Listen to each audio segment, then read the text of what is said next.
Welcome to the Rebel Health Coach Podcast with Tom Underwood. Armed with truth and knowledge, your journey to a healthy lifestyle can be obtained. Preventative wellness, quality nourishment, and daily fitness routines dramatically improve your outlook on life as a whole. And you'll find the support and info you need to accomplish a healthier lifestyle here. Together, we can empower each other along our journey to an amazing you.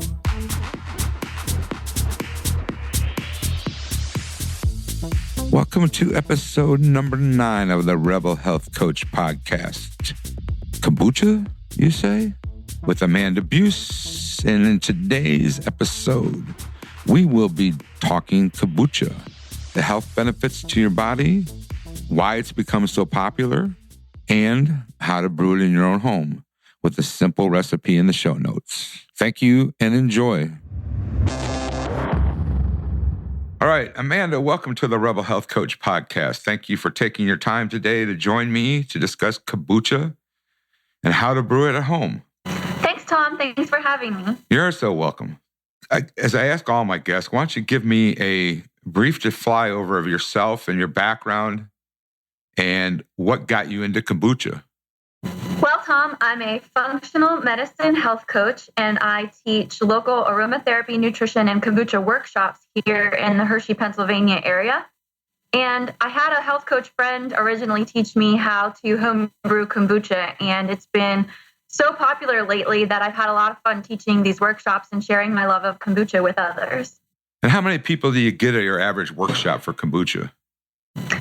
Anywhere between 5 and 10 people. It's a smaller, more intimate class because I actually go over the steps to make it and demonstrate it in like a kitchen setting or with all of the necessary tools right there in front of my participants. Okay. All right, let's dive into this then. What is kombucha? Well, a general definition of kombucha is that it is an ancient fermented tea, which is a natural probiotic. Okay. I mean, I can brew tea. What do you need to add to it to make a kombucha? Well, that is a great question, Tom. Actually, I usually tell people that are interested in kombucha that if they can make a cup of hot tea, that they can make kombucha. It's really that easy. Okay. The only thing you need is a Scoby and a starter to turn your tea from regular tea into kombucha. And everyone in my workshops goes home with their own starter and Scoby to make their own kombucha at home. Okay. And what is this? I mean, do you need to add sugar to make kombucha? Yes, actually, most kombucha is fermented using like a regular cane sugar, but you can also use alternative sugars, things like honey. And there's lots of different ideas online that you can do. But most people begin by using like an organic white cane sugar. Okay. And why the popularity in kombucha these days? I mean, you go to the store and you see kombucha everywhere on the shelves that have. And it's even in the local stores now. I mean, it used to not be. You used to have to go to like a Whole Foods or a health store to get kombucha. But now it's at Kroger and Publix and your local, most of your chains and restaurant or stores now. Not restaurants, sorry. Well, I think there's 2 reasons for that. 1, because kombucha is absolutely delicious. And 2, because it has so many great health benefits. Kombucha in and of itself is a natural probiotic, which can help people add more beneficial bacteria and really help with their gut health, which is, 2/3 of their immune system is in their gut. It also contains beneficial B vitamins, which can help with things like neuropathy, numbness, tingling, and coldness in the extremities. Can help with muscle and joint aches and pains. And it also contains beneficial acids. One of the most beneficial acids is called glucuronic acid. And this is needed for our liver for a process called glucuronidation, which is actually one of the processes that our liver does to detoxify things from our body. Okay. And when you ferment this tea and sugar, you add a thing called the S.C.O.B.Y, or is it a Scoby? No, it's definitely a Scoby. It's not to be confused with any cartoon characters there, Tom. I love my Scooby snacks. We'll get you some of those later, but first you gotta get some kombucha. And what is a Scoby? A SCOBY is just an acronym for a symbiotic culture of bacteria and yeast. You actually need this culture in order to brew your kombucha along with some starter. Okay. And it's a great thing because the yeast in the culture feeds off of the sugar, and then the bacteria feed off of the byproduct of the yeast, and that's what encourages your fermentation. Okay, now in the store, this stuff sells from anywhere from $3 to $5 a bottle, maybe even more at some places. But when you make it, what does it cost you per bottle to brew it? I mean, it's definitely way less expensive to be a home brewer, and that's why so many people are doing it, aside from the fact that it's just a lot of fun. But it's really easy to do. Like I said, if you can make a cup of hot tea, you can home brew kombucha. But it's great to find somebody local as well. If you're not willing to brew at home, it's great to find there's lots of local breweries popping up all over the country. So it's nice to have some options for and support some local businesses that way.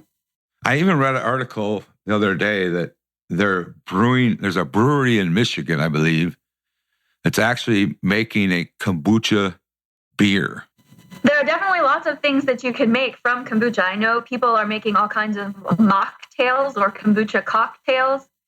And it's a lot of fun. There's a lot of things you can do with your leftover Scobies as well. You can dehydrate them and make dog treats. You can use them in your smoothies. You can use them in your compost. I've actually fed Scobies to my friends' chickens because, chickens need probiotics as well. So why not? Right. So when you get overrun with too many Scobies, it's a lot of fun to feed them to chickens and watch them really go crazy for them. You get overrun with Scobies. You definitely, as a home brewer, will eventually be overrun with Scobies, yes, because each time you brew a new batch, you create a new Scoby. Okay, that's a good question. So you start with one Scoby. Yes, ideally you start with one Scoby, but every time that you brew, either another Scoby starts to form on the top or it grows fast to the Scoby that you already have.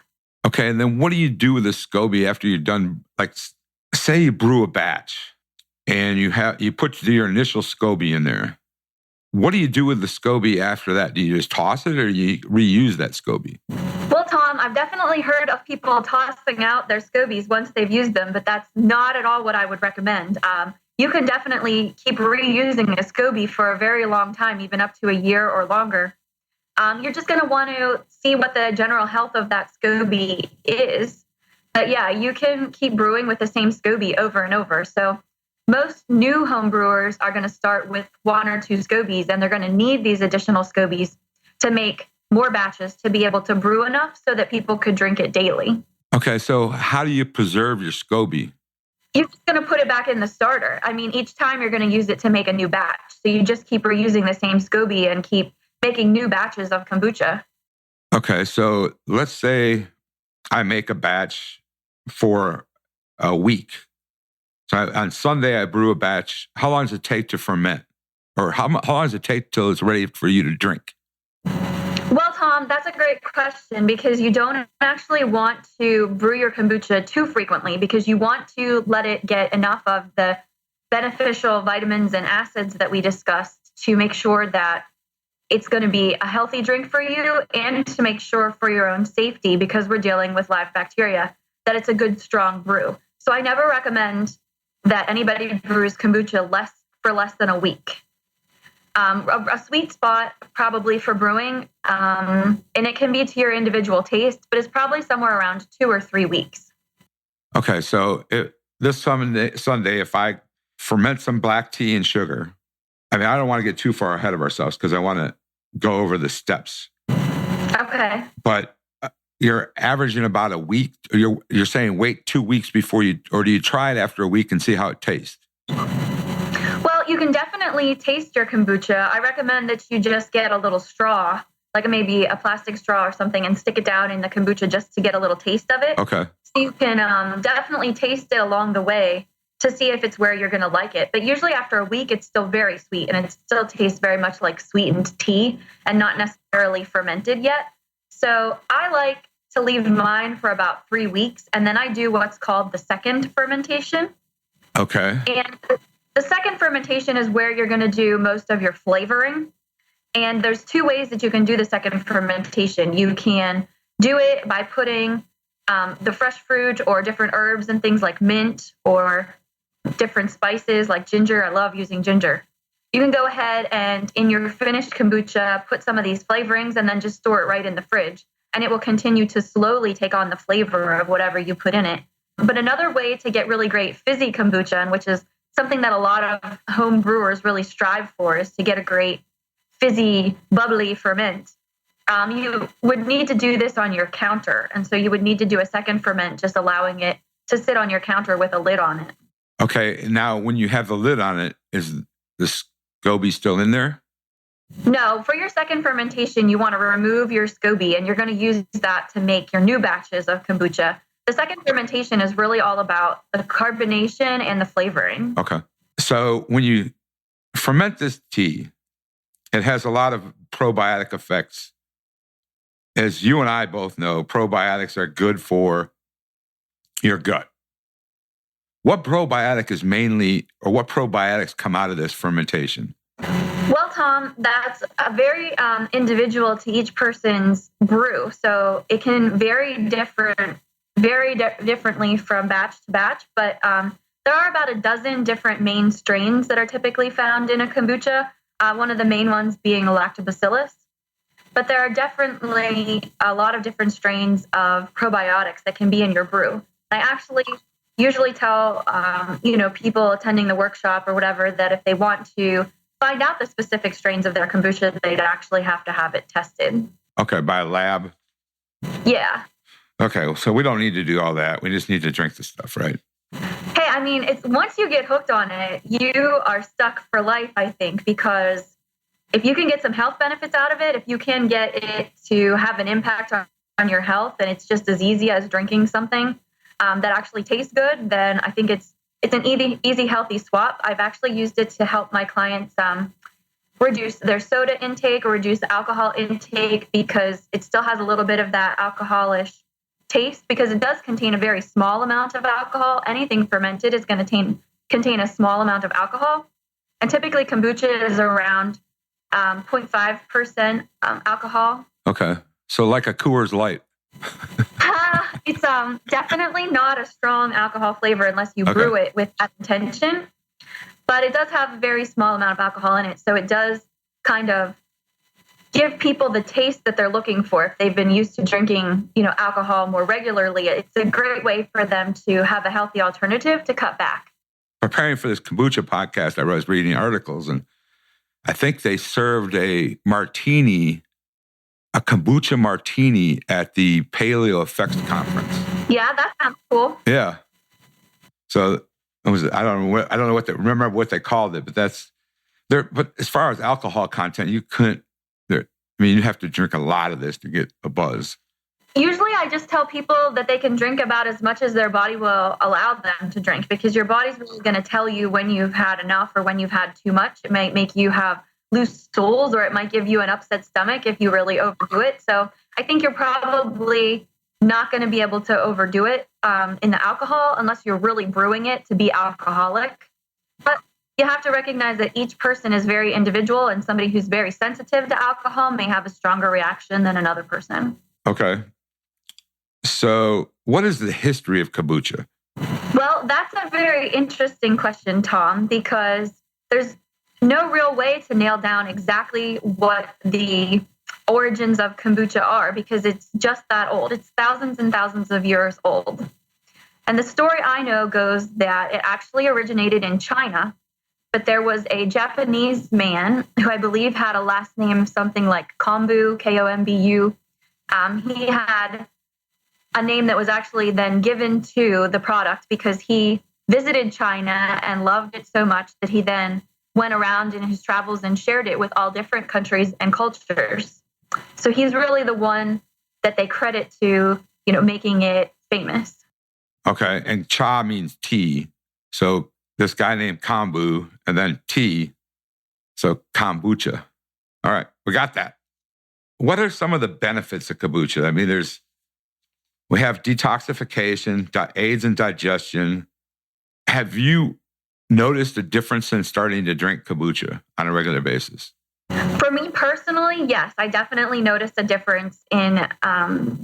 my body and my health when I started drinking kombucha. And I did start out, drinking just a small amount at first, maybe like a shot glass amount.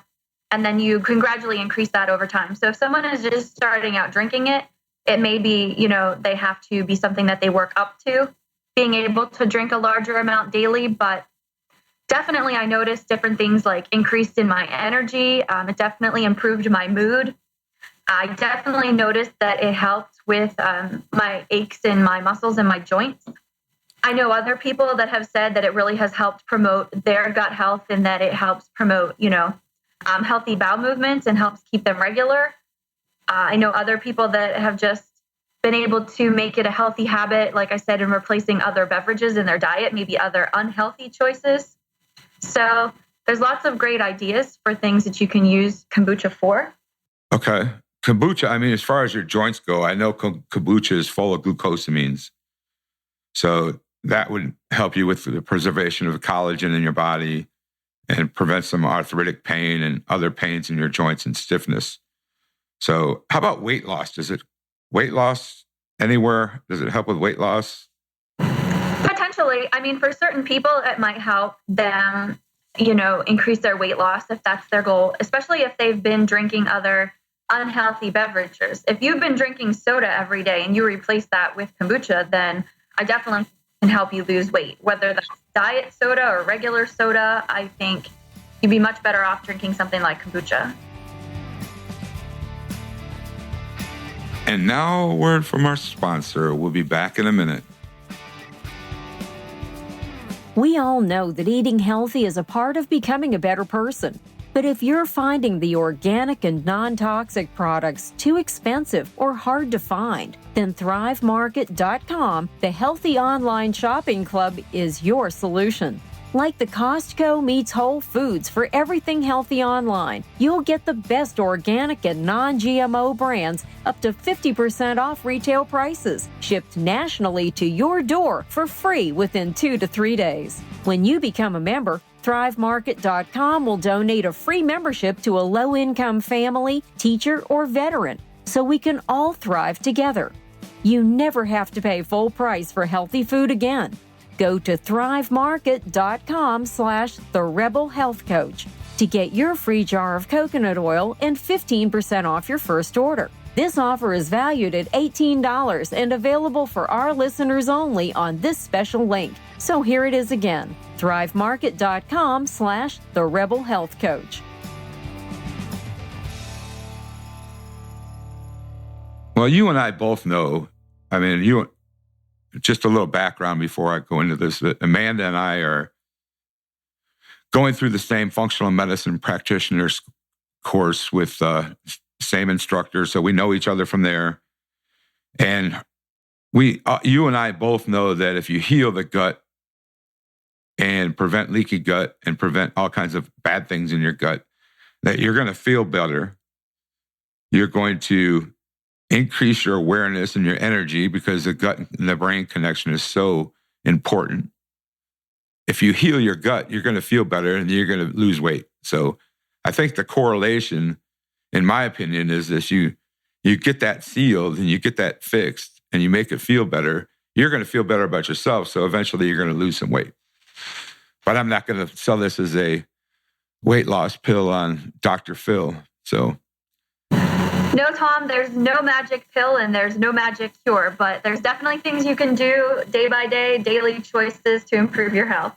All right, let's talk about flavors of this stuff. The basic recipe is a tea, sugar, and water, and a Scoby. And the starter. What do you use for a starter? Well, the starter is finished kombucha. So that's a great point because that's something that a lot of people are confused about. Your finished kombucha is called starter. The stuff that you drink is the same stuff that you need a little bit of in order to remake your kombucha along with your Scoby. Okay. So that brings us to a good point. Where do you get your first Scoby and your first starter if you've never brewed before? Well, the best place to get one, Tom, is at one of my kombucha workshops if you're local here in central Pennsylvania. Okay. But if you're not, there are definitely places online where you can go to purchase a Scoby that they can ship to you if you aren't able to find one locally. If you have a local kombucha brewery, they might be able to lead you in the direction of obtaining one. I think it's best to obtain one from someone locally if you can, because sometimes when they ship them, different companies will dehydrate them and you have to rehydrate them, which you run the risk of, things going wrong with that because of the live bacteria and everything. So one of the places I would send people if they are not local to central Pennsylvania is kombuchacamp.com. That's kombucha camp with a K, or culturesforhealth.com. I think they both have options where people can go ahead and buy a Scoby from them online. Okay. So what about the starter? Where do you get your start? I mean, you said your starter is actually something a kombucha. So if you've never brewed and you don't have any kombucha sitting around, can you go to the store and buy a kombucha? I mean, technically, some people have tried to grow their own Scobies at home from some kind of kombucha that they bought. But that's not the best way, in my opinion, to go ahead and try to do that. I think whenever you order a Scoby online or whenever you get one at one of my workshops, it usually comes with starter. Okay. So they say, if I bought one on Kombucha Camp, they'll send me it'll come with a starter. Okay. All right. Now that we got that cleared up, how do you check the health of your Scoby? Well, Tom, that's one of the trickiest things I think for home brewers is to really know specifically what they're looking for, because one of the worst things you can get as a home brewer is mold. And if you get mold, you definitely have to throw everything away. Your Scoby, your starter, the whole batch, everything needs to go. There's no saving it. So there's definitely a lot of pictures online of different types of mold that you can get. Usually mold will grow on the top of your Scoby because a lot of times your Scoby is floating on the top of your kombucha while it's brewing. And so if you get mold, usually you'll see mold on the top, and it might be fuzzy, it might be white, it might be a variety of colors. But something that people get scared of is the yeast, because when you're brewing really strong kombucha, you will get these little brown poopy looking things that are actually yeast. And people get scared that is mold. But the yeast actually looks very different from the mold. Okay. How do you identify the difference between mold and these poopy brown things? Well, usually the yeast is like floating somewhere in the kombucha, or it's on the underside of your Scoby that is still wet. It's still very hydrated. So usually you can tell once you've brewed it a few times, you really have a good feel for whether or not what you have is mold. But that's why it's a great idea to check out some of the online resources like we talked about at Cultures for Health and Kombucha Camp to check out some of the different pictures that they have. All right, let's go through your basic kombucha recipe. So a quarter cup of sugar. How much are you brewing in one batch? Well, one batch is usually for a quart. So I like to use the quart jars, the glass ball jars that you can buy like at the grocery store. And you just usually start brewing in a quart jar. And for that, I would use a quarter of a cup of sugar in my tea. And I use like 1 to 2 tea bags to start my tea. And then you're going to use a half of a cup of starter, and I use 1 Scoby for that. And if you want to go ahead and increase your batch size, you can brew in larger vessels. So you can brew in like a 2-quart or a gallon type of jar. But I find that the gallon jars are cumbersome because you need to be able to lift it up and pour it and move the liquid around. And so I feel like, to me, brewing in a gallon jar is quite cumbersome. Unless you're going to get one of the homebrew systems, you can actually go online and order a little keg type thing where it's just something that sits on your counter and it's a continuous brew system. And so you just leave your Scoby in there, and periodically you would add fresh tea, like fresh brewed tea and sugar, to keep feeding the Scoby, and it will just continually brew you kombucha, and you can just pour yourself some. They have a tap on them usually where you can just pour a fresh cup of kombucha or just pour it right into your bottles for your second ferment. Okay, so when you do that, I mean, you can just keep this batch on your counter brewing continuously? That's the whole idea. It's a continuous brew system, Tom, and I don't personally have one. It's a continuous brewed system. So, but do you have to, I mean, at some point you're going to have to take the Scoby out, wash it. Well, stop. You never want to wash your Scoby because it's live bacteria and yeast. Well, you want to wash the container, don't you? Yes, but you're going to need to, if you have a continuous brew system, periodically you are going to need to pour your SCO.B.Y and your starter into another vessel so that you can clean your continuous brew system. And there are specific guidelines and everything for that should come with a continuous brew system. But it's just nice because most kombucha brewers, if you're brewing every 2 weeks, that can get to be a lot for some people to constantly keep up with it. So the other benefit to having a continuous brew system is you're not generating as much individual SCO.B.Ys as if you're just brewing in quart jars continuously. So you'll just have one really big SCO.B.Y if you have a continuous brew system. Water. Let's talk about the water. You don't want to just take the water. Do you want to use distilled water? You don't want to use this water out of your tap? Correct, Tom. When you're brewing kombucha, you definitely don't want to be using water out of your sink if you have public water, because it's treated with things like fluoride and chlorine. And those things are going to be detrimental to the health of your SCO.B.Y and the health of your brew. So definitely you want to either obtain the appropriate type of filter to filter out those chemicals, or you're going to want to buy some water, like some distilled water, to be able to use when you're home brewing your kombucha. Okay, so we've got sugar. We've got about a quarter cup of sugar, 2 tea bags of tea. What kind of tea are you using? You're not using some flavored tea. Well, you can definitely start out, if you're a new brewer, with something like black or green tea. And I usually recommend that you start with a caffeinated tea, although you can learn how to brew with decaffeinated tea as well. But I usually recommend first-time brewers start out with either black or green tea, because some types of tea aren't going to work well to brew kombucha while others are. And so you can find more information online as to different types of tea that you can use if you're trying to do different flavors and stuff. But I don't ever recommend that you start with a flavored type of tea. So you don't want to buy like orange flavored black tea or raspberry flavored black tea. You always want your flavor to come from your second fermentation. Okay. So we make the tea with the sugar and we boil the water, and then we place it into a quart jar. There are actually 2 different methods of brewing kombucha. And my method I actually like because it brews much faster.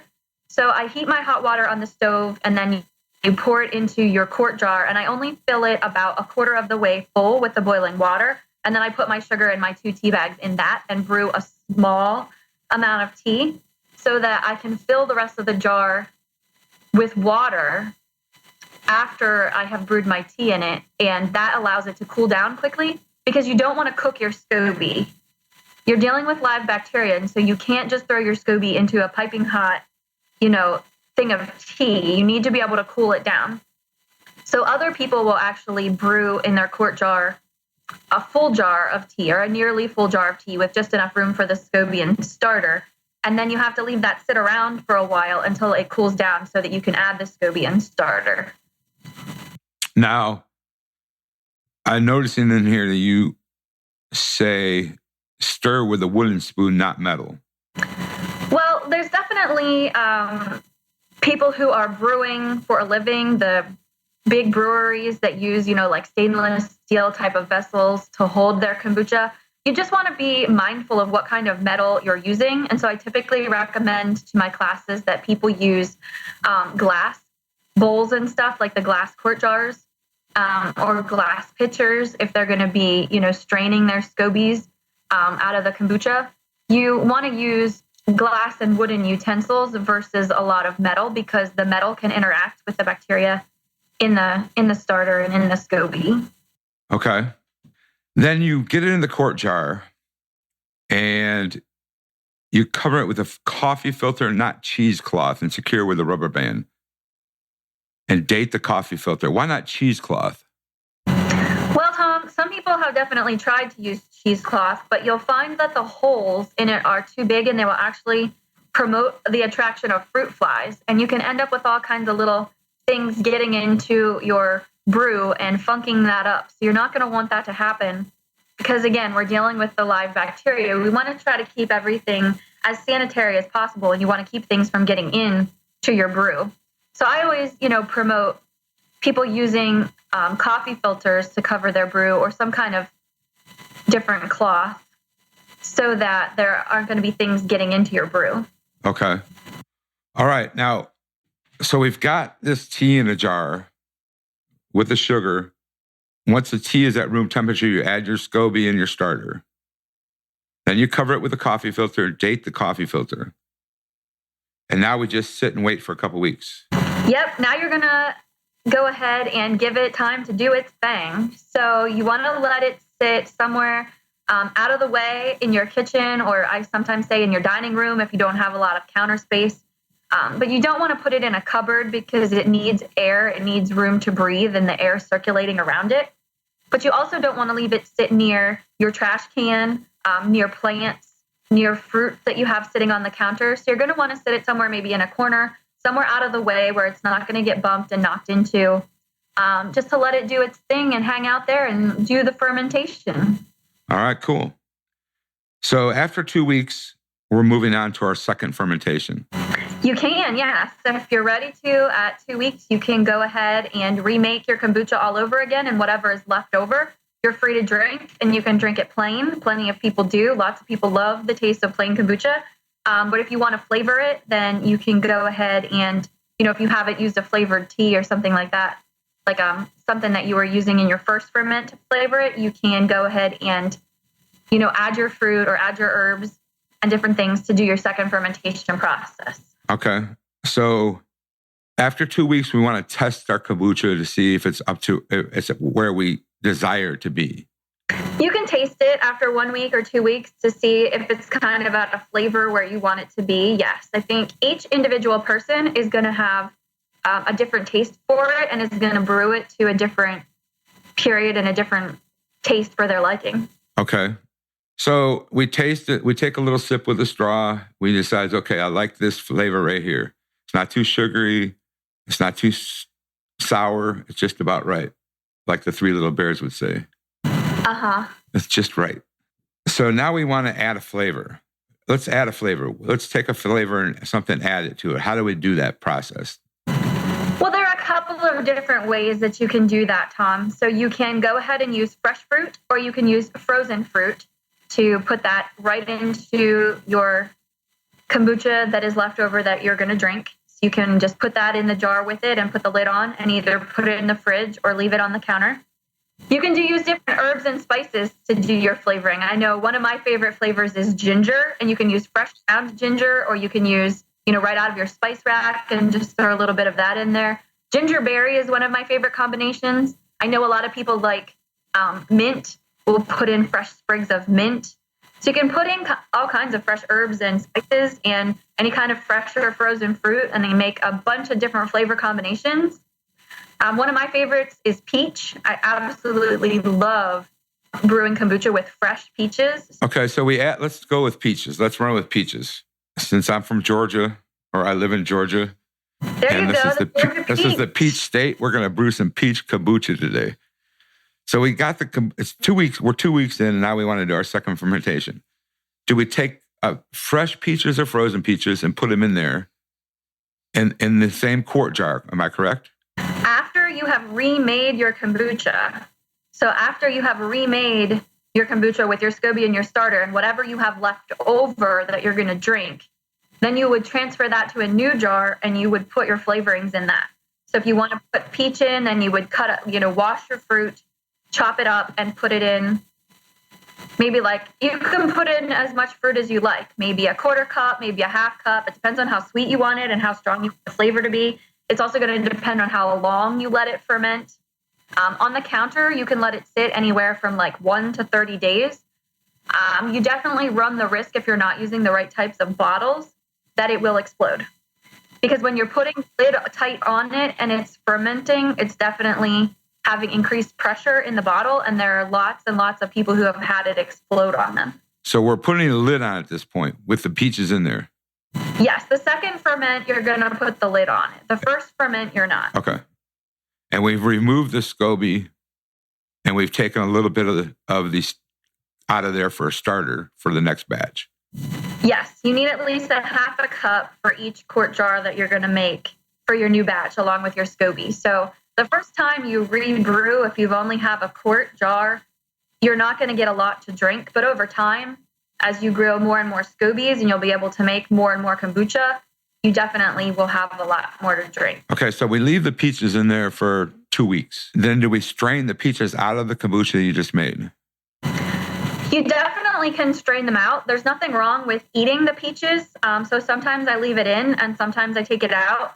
It just depends on the personal, the individual person's choices, but the fruit isn't going to taste quite like the fruit tasted when you put it in there, Tom. So it's going to be a little tangy. It's definitely going to be less sweet, and it's going to taste a little bit fermented. Okay.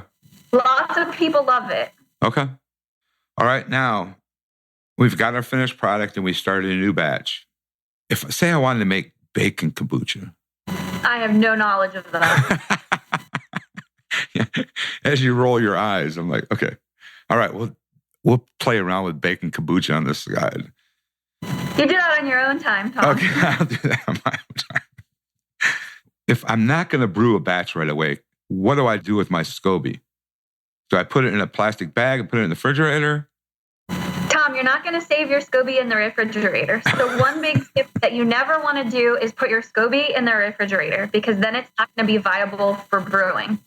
So if you don't want to brew again right away, you can definitely keep your SCO.B.Y on hand so you can brew again in the future. What you want to do is create something that's called a SCO.B.Y hotel. So yes, there are hotels for SCO.B.Ys, Tom, and you're going to want one. I'm going to be a hotel owner. You can have a whole chain of SCO.B.Y hotels, Tom. I have them on my counter right now. A whole chain. The Buse chain of SCO.B.Y hotels. So what is a SCO.B.Y hotel? Well, Tom, a SCO.B.Y hotel is something that you're going to want to eventually make so that you can keep some additional SCO.B.Ys on hand. Because in the event that you would get mold in something that you were brewing and you need to throw the whole batch out, you're going to want to be able to start over. And so that's where you're going to want to grab a SCO.B.Y from your SCO.B.Y hotel. And basically, it's really easy to do. All you do is get like a glass quart jar or some glass jar that you are going to throw your SCO.B.Ys in. I recommend that you not fill it more than half full of SCO.B.Ys. And then you're going to fill it to the top with starter. You definitely need to keep enough starter in there that it's going to cover entirely all of your SCO.B.Ys. And I like to keep my jar completely full of starter so that if I need some starter to remake a batch, that I have enough that I can pull some starter out of there with my SCO.B.Y in order to make a new batch. Okay, now this is a question for somebody like myself who has no idea what I'm doing with this kombucha. But if you put the SCO.B.Y in a SCO.B.Y hotel and you add the starter, is it going to ferment still while it's sitting in the hotel? It will still slowly ferment in the hotel, yes, Tom. So if you're going to keep your SCO.B.Y hotel for a extended period of time, 6 months or a year, from time to time, you're going to need to add more of your tea brew to it. You're going to need to add more sweet tea to it to keep feeding the SCO.B.Ys, and they will continue to make starter from that, and so it will continue to keep them viable. So that's something you're going to have to keep checking in on them at the SCO.B.Y hotel from time to time. Now, as this SCO.B.Y hotel, do you keep it in a dry plate? Like you don't put it in the refrigerator? Correct. Again, you never want to put a SCO.B.Y in the refrigerator. So yes, you're going to keep your SCO.B.Y hotel on the counter right along with the rest of your brew. Or if you're not brewing, you can just leave it sit on your counter. I know people who do put the lid on it, or you can go ahead and put your coffee filter and secure it with a rubber band and leave it that way. That's the way that I do mine. But I recycle my SCO.B.Y hotels quite frequently because of the classes that I'm doing. Okay, now, one final question. Starting to ask this of all my guests. And it's a music question. So, oh boy. Yeah, don't get too excited. What's my favorite SCO.B.Y band? If you had 3 hours to kill, what one album would you listen to? That's a really difficult question. It might have to be somebody like Frank Sinatra or Nat King Cole. Okay, cool. All right. I'm a little old school with my music there, Tom. Yeah, you are. Old school. I like Frank Sinatra, though. So, and Frank Sinatra and who? Nat King Cole. Nat King Cole. They were both excellent artists. All right. So thank you so much for taking the time out today to go over this. Where can people find you? I'm going to put this in the show notes, but tell us where people can find you. And you also have, well, I know you're a health coach, but you also do aromatherapy workshops. And then this, of course. So where can they find you in all these avenues that you do? Well, Tom, people can find me on my website at amandabusehealthcoach.com, or you can find me on Facebook at Amanda Buse Health Coach. I'm on Instagram and Twitter and LinkedIn. And a lot of times I post some pictures of my kombucha on Instagram. So if you want to follow me there, I post different pictures of different flavors and Scobies and pictures of different things like that. Thank you so much. And it was great fun. Thanks, Tom, for having me. It was good to be here. Thank you for listening to today's episode of the Rebel Health Coach Podcast. Please go to my website, www.tomunderwood.net. That's THOM underwood.net. And grab yourself a copy of my free ebook, 11 Surprisingly Easy Changes to Be Your Best Self. It's under the freebies tab at the top of the page. This will also sign you up for my monthly newsletter. And I promise not to blast you with endless BS emails. Also, if you'd like to book a 1-hour consultation with me, at the bottom of the homepage, just click on the button, schedule a free 1-hour consultation. And if you really enjoyed this show, please go to iTunes and rate the show and leave me a comment. Have a blessed day.